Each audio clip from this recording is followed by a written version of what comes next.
আসসালামু আলাইকুম। আমি Mohammad Jalaluddin, fitness with Jalal 80 followed by doctor Jahangir Kabir, chairman and founder JK lifestyle limited. আজকে আমরা আমাদের এক পর্ব সেরে ফেলেছি মাঠে, তারপরে লাইভে এসেছি। লাইভে আসার একটা উদ্দেশ্য হচ্ছে, অনেক কমেন্ট আসছে যে স্যার ভাত না ছেড়ে সুস্থ হওয়া যায় কি না, ওই বিষয়ে একটু বলবো। আর আমরা নতুন কয়েকজন আসছি এখানে, নতুন একজন ভাই আসছে, গতকাল একজন আসছেন, এটা নিয়েও আলোচনা করবো। আর যারা যোগদান করবেন, এখনো কেউ যোগদান করেননি, যোগদান করার সঙ্গে সঙ্গে শেয়ার দিয়ে দিবেন ভিডিওটা, যাতে অনেকের কাছে চলে যায়। আচ্ছা, তার ভাত খাবো তবুও সুস্থ হব ইনশাআল্লাহ, এই বিষয়টা নিয়ে কথা বলবো আজকে। তো যারা বলেন যে ভাত না খেলে মরে যাব, বা ভাত না খেয়ে বা ভাত ছেড়ে কিভাবে বাঁচবো, তাদের জন্য আজকে কথা বলবো ইনশাআল্লাহ। তো আমাদের এখানেই, মানে আমাদের মাঠেই আমরাই প্রমাণ যে ভাত খেয়েছি দিনে, কোনোদিন মানে ভাত খাইনি এরকম তো নাই, কোনোদিন মানে একবেলা না একবেলা ভাত খেয়েছি, একবেলা না একবেলা ভাত খেয়েছি, তারপরেও সুস্থ হয়েছি। ওই বিষয়টা আমরা শেয়ার করব, এবং এইভাবে যে সুস্থ হওয়া সম্ভব ওইটা আপনাদেরকে জানিয়ে দেবো ইনশাআল্লাহ। মানে এই মাঠে আমরা এক্সারসাইজ করি, যে এই সবুজ মাঠে আমরা একটু পরে সেই গোড়াগড়ি দিব, আমাদের এক্সারসাইজ হয়ে যাবে, তখন আমরা সবুজ ঘাসে কুয়াশার মধ্যে গোড়াগড়ি দিয়ে আমরা সবাই বাসায় গিয়ে ফ্রেশ হয়ে গোসল করে যার যার কাজে চলে যাব, এই আর কি। এতে সবাই আসছে, আমরা মোটামুটি যারা স্বাস্থ্য সচেতন, যারা পাগল, মানে স্বাস্থ্য সচেতন বলতে যারা সুস্থ হওয়ার জন্য পাগল, তারা এই সকালবেলা এসে ঘাসের মধ্যে গড়াগড়ি করবে, অন্য কিছু না। আচ্ছা, প্রথমে জামাল একটু বলতো, তুই মানে ভাত ছাড়িস কিনা?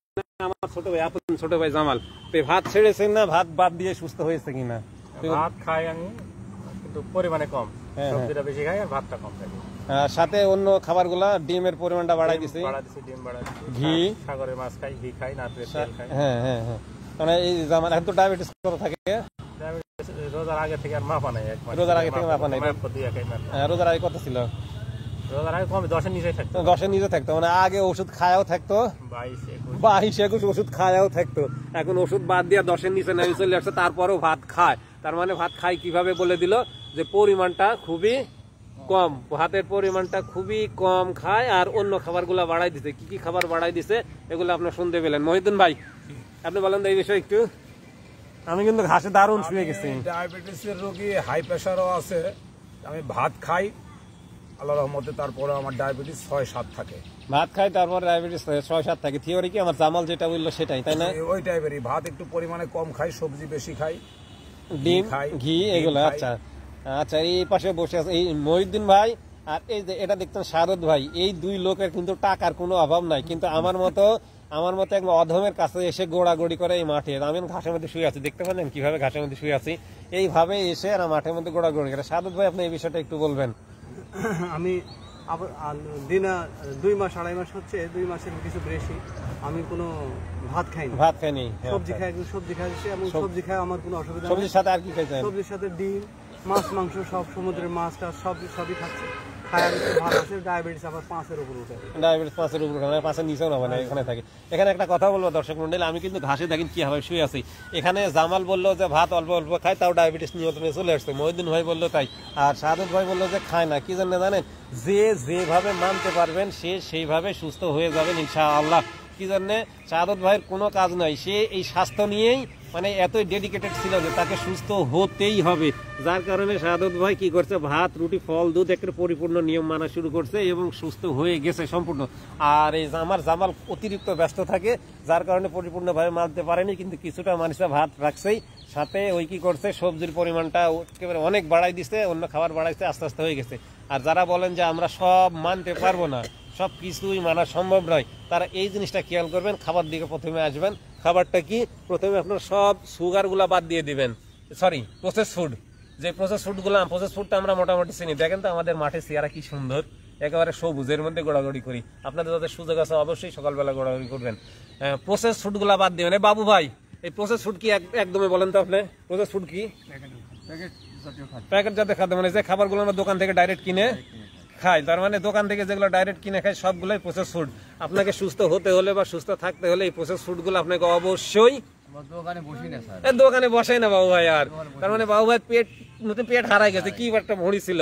তার প্রথমে কি আপনার খাবার দিকে নজর রাখতে হবে, আর যত প্রসেস ফুড সবগুলো প্রথমে বাদ দিতে হবে। আপনি ভাত খান, কোনো সমস্যা নাই, এই একটা বিষয়। মানে আপনি ভাত খাচ্ছেন, তারপরে ডায়াবেটিস ভালো হয়ে যাচ্ছে এইভাবে। এবার আসি এক্সারসাইজের দিকে। কি করছি আমরা, এটা আপনাকে করতে হবে ভাই। স্বাস্থ্য আপনার, আরাম পাবেন আপনি, আপনি লাইফ এনজয় করবেন। 10-11 জন যোগদান করছেন, অনেকে যোগদান করছেন, আরো দেখছে। ভাই শেয়ার দিয়ে দেন তো ভিডিওটা আরো জনের কাছে যাক, যারা ভাত খাবে এবং সুস্থ হবে তারা জানবে। তো এই যে সকালে এক্সারসাইজ করতেই হবে আপনাকে, তার মানে কি আল্লাহ রাসূলের বিধান, আল্লাহর বিধান যে সকালে ফজরের সালাতের পরে জমিনে কি ভাই মহিউদ্দিন ভাই বলেন ব্যায়াম করতে হবে, ছড়িয়ে পড়ো রুজি। আমি আসতেছি খাদিমুল ভাইয়ের কাছে আসতেছি। একটু আগে একটা আয়াত সূরা আল আরাফের 179 নম্বর আয়াত নিয়ে আলোচনা করলাম, যে এই আয়াতটা এই খাদিমুল ভাই আপনি একটা মসজিদের ইমাম, আরেকজন ইমাম সাহেব আছেন আমাদের মধ্যে, আপনি এই আয়াতটা একটু বলেন তো ভাই। যে অন্তর আছে সূরা আরাফের আল্লাহ পাক বলছেন যে ওয়ালাকাদ জারানা লি জাহান্নামা কাসীরাম মিনাল জিন্নি ওয়াল ইনস লাহুম কুলুবুল লা ইয়াফকাহুনা বিহা ওয়া লাহুম আইনুন লা ইয়াবসিরুনা বিহা ওয়া লাহুম আযাবুল লা ইয়াসমাউনা বিহা উলাইকা কাল আলাম বাল হুম আদাল্লু ওয়া উলাইকা হুমুল গাফিলুন। অর্থটা বলেন। আল্লাহ পাক বলতেছেন যে কিছু মানুষকে আমি জাহান্নামের জন্য সৃষ্টি করেছি, যাদের কান আছে শোনে না, চোখ আছে দেখে না, যাদের দিল আছে কিন্তু অন্তর দ্বারা তারা সেটাকে চিন্তা ফিকির করে না। এরা হলো পশুর সমতুল্য, বালহুম আদল্লু, বরং পশুর চাইতেও নিকৃষ্ট। উলাইকা হুমুল গাফিলুন, এরাই হলো গাফেলদের মধ্যে, মানে ভ্রান্তির মধ্যে আছে আর কি, মানে এরা গাফেল মানে অবহেলা করে। তো শুনলেন যে আমি যেটা বলতে যাচ্ছিলাম, যে আপনারা শুনেন না, বুঝেন না, কিন্তু আমার ইমাম সাহেব আছেন খুব সুন্দরভাবে কোরআনের উদ্ধৃতি দিয়ে বলে দিলেন। তাই বলছিলাম কি যে স্বাস্থ্যটা আপনার, ইবাদত বন্দেগী করতে হলে সুস্বাস্থ্যের কোনো বিকল্প নাই। মানে ইবাদত বন্দেগীর পূর্ব শর্ত হচ্ছে সুস্বাস্থ্য। আবার ওখানে ফিরে আসি, আপনাকে ভালো থাকতে হলে, সুস্থ থাকতে হলে, যে এই যা করছে আমরা মাটির মানুষ, মাটির সাথে আমাদেরকে সম্পর্ক রাখতেই হবে। আমাদেরকে সকালে এসে এক্সারসাইজ করতে হবে, কুয়াশার মধ্যে গোড়াগড়ি করতে হবে। যে আমি গোড়াগড়ি করলাম, এই কুয়াশাতে আমার পিঠ ভিজে গেছে, তার মানে ঠান্ডা হয়েছে। আমরা এক্সারসাইজ করার সময় জায়গা চেঞ্জ করি, কি জানেন, আমাদের শরীরের গরমে জায়গাটা গরম হয়ে যায়। এই তার মানে সকালে আসতেই হবে আর আপনাকে এক্সারসাইজ করতেই হবে। সকালে উঠতে হলে কি করতে হবে, আমাদের প্রায় 4-5-6 কিলো দূর থেকে আসতো মহিউদ্দিন ভাইয়ের সঙ্গে আরেকজন ইমাম সাহেব আসছেন আজকে নতুন, ওনার কাছ থেকে আমি একটা বিষয় শুনবো। এশার সালাতের পরে আমরা কেন জেগে থাকি, এই ক্ষেত্রে আল্লাহর রাসূলের তার বিধান কি? ভাই আপনার নামটা দিবেন, আপনি আজকে নতুন আসছেন, নাম বলে আপনি একটু। মোহাম্মদ মন্টু। মোহাম্মদ মন্টু, আপনি ঝলমলিয়া থেকে আসছি।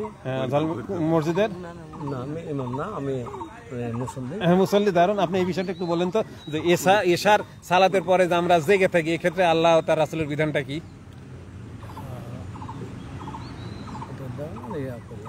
আচ্ছা ভাই, মানে কথা বলা একটু আমি যে ফিল করছে জিনিসটা আমি বলে নিই, যে আমরা তো জানি ভাই যে এশার সালাতের পরে ওই কোনো কথা চলবে না, আল্লাহ তার রাসূলের বিধান যে ঘুমাইতে হবে। এই তো কি বলছে, আমি কিন্তু ওই জায়গায় আছি যে ভাত খাবো এবং সুস্থ হবো, ওখান থেকে কথা বলছি। তার মানে ভাতের প্রসেস ফুড বাদ দিয়ে ভাত খাবো কিভাবে ওখানে বলে এসেছি।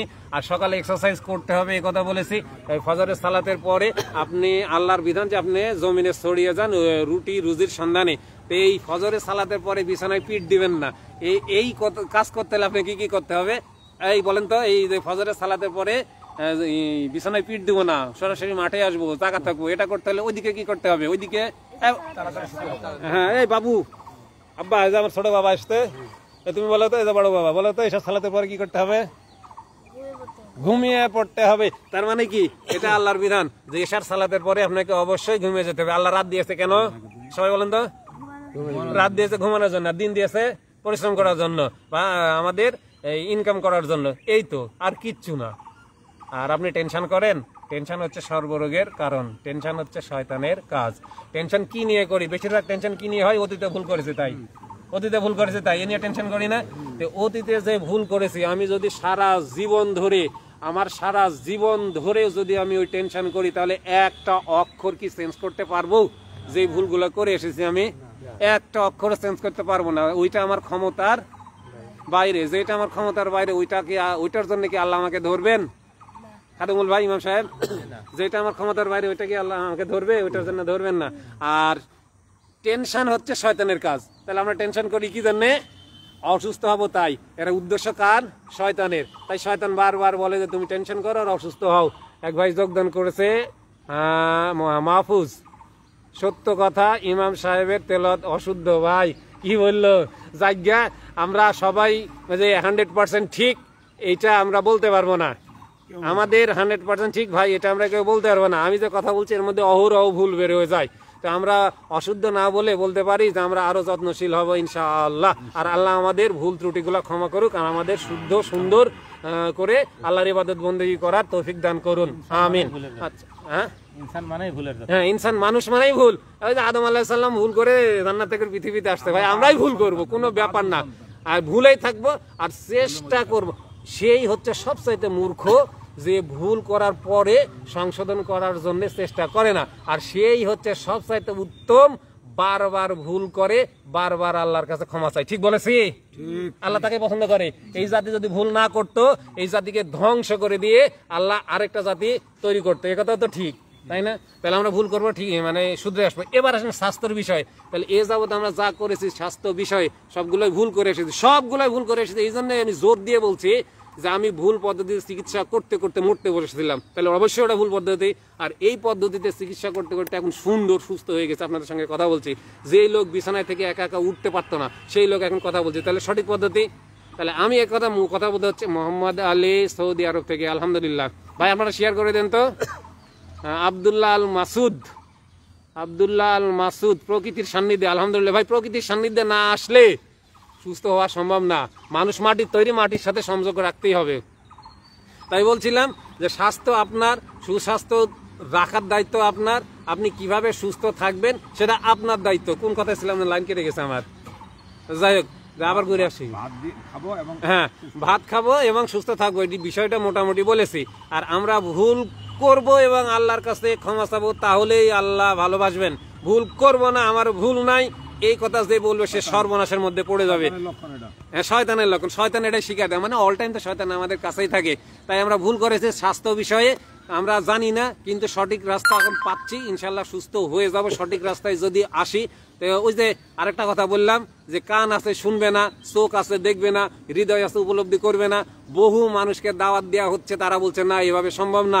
শাহাদত ভাই প্রমাণ করে দিয়েছে, মহিউদ্দিন ভাই প্রমাণ করে দিয়েছে, আমার জামাল ভাত খায়াই প্রমাণ করে দিয়েছে যে সুস্থ হওয়া সম্ভব। বলি যে ভাত খাওয়া যাবে না, যে বাবু ভাই হাত পা সিটকি লাগে যত শেষ, মাহফুজের কত সমস্যা, মানে যারা এখানে আসে সবগুলো এই পদ্ধতিতে সুস্থ হচ্ছে। তাহলে এই পদ্ধতিটা ভুল কেমনে হয়?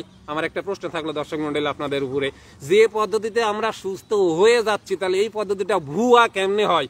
আর যেই পদ্ধতিতে চিকিৎসা করতে করতে আমরা সবাই মানে রোগা হয়ে বিছানায় পড়ে মরার জন্য দিন গুণ দিয়ে, তাহলে ওইটাই সঠিক কেমনে হয়? তাহলে কি ভাত খাবো পরিমিতভাবে, অল্প দিনের মধ্যে একবার একটু। এই ভাত নিয়ে একটু বলি, সাদা চাল বাদ দিয়ে যদি লাল চাল পাই আমন ধানের, ওইটা তো সোনাই সহগা। আপনার বাপ দাদা 14 গোষ্ঠী লাল চাল আমন ধানের ভাত খেয়ে গেছে, আমি এখন জমিদার হয়েছি তাই আমি সাদা চালের ভাত খাই, তাহলে ওই ভাতটা নেবেন।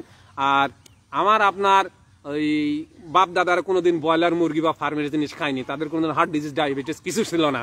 আমরাও যদি ওইটা আস্তে আস্তে বাদ দিয়ে নিজে বাসায় তৈরি করে খেতে পারি তাহলে আমাদের ওইটা চলে যাবে। আর আমার বাপ দাদা 14 গোষ্ঠী কোনোদিন সিঙ্গাড়া সমস্যা পেঁয়াজুর নাম শোনেনি, এই বাজারে কোনোদিন দেখেনি, তা আপনারা ওটাও খান, তাহলে আপনার বাপ দাদার মতন সুস্থ থাকবেন কিভাবে?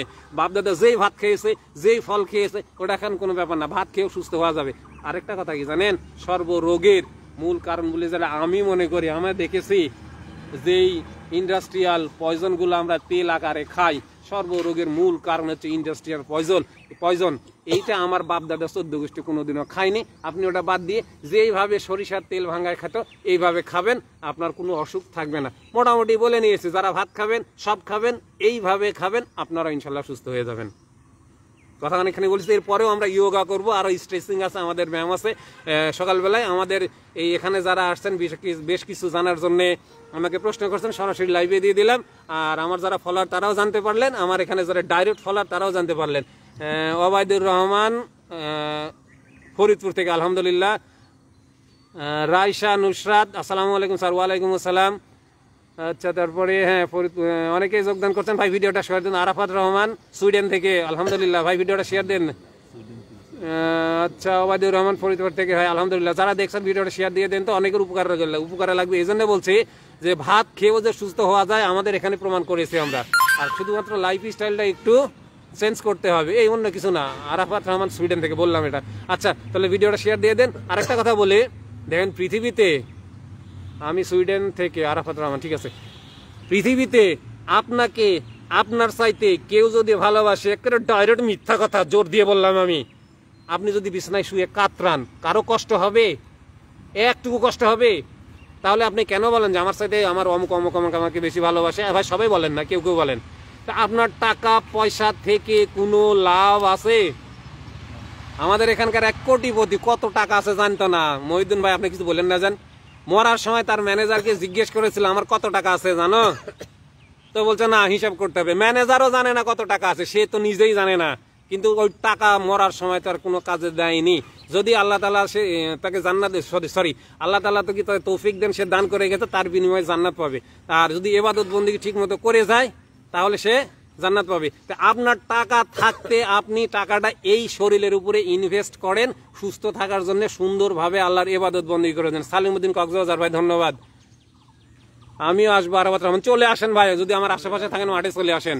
তাই বলছি যে টাকা পয়সা দুনিয়াতে জমা রেখে লাভ নাই, খাবেন এনজয় করবেন, মানে কি ইবাদতের মাধ্যমে এনজয় করবেন দুনিয়াতে, আল্লাহর ইবাদত বন্দেগী করে পরকালে জান্নাতে যা এনজয় করবেন। এনজয় ছাড়া জীবনে কিছু নাই, আপনার জীবন তেনা তেনা হয়ে যাবে। টাকা আছে কিন্তু আপনার শরীর অসুস্থ, তাই টাকাটা খরচ করেন আপনার স্বাস্থ্যের উপরে, আর এনজয় করেন আল্লাহর ইবাদত বন্দেগীর মাধ্যমে। আর পরকালে যা জান্নাতে যা সেই এনজয় করবেন, মানে ওটা তো বর্ণনা কেউ দিতে পারবে না, কোনো হৃদয় কল্পনা করতে পারে না, কোনো চক্ষু দর্শন করতে পারে না, কোনো অন্তর মানে কল্পনার বাইরে ওখানে কি পাবেন এনজয় করার জন্য।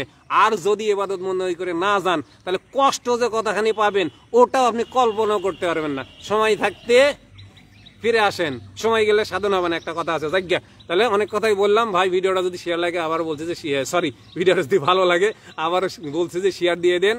হেঁটে এসে আপনার লাইভ দেখছি ওবায়দুর রহমান, আচ্ছা দেখেন, হাঁটে না দেখেন, কিন্তু ভাই কি তাকায় থাকেন যেন কার সাথে ধাক্কা লাগেন না ভাই। খুলনা থেকে যেন দেখছেন, আলহামদুলিল্লাহ। তো শেষ, স্বাস্থ্যের যত্ন নেন, স্বাস্থ্যের প্রতি টাকা খরচ করেন, সময় দেন স্বাস্থ্যের প্রতি। আপনার স্বাস্থ্য আপনার সম্পদ। Be healthy and keep healthy. আসসালামু আলাইকুম।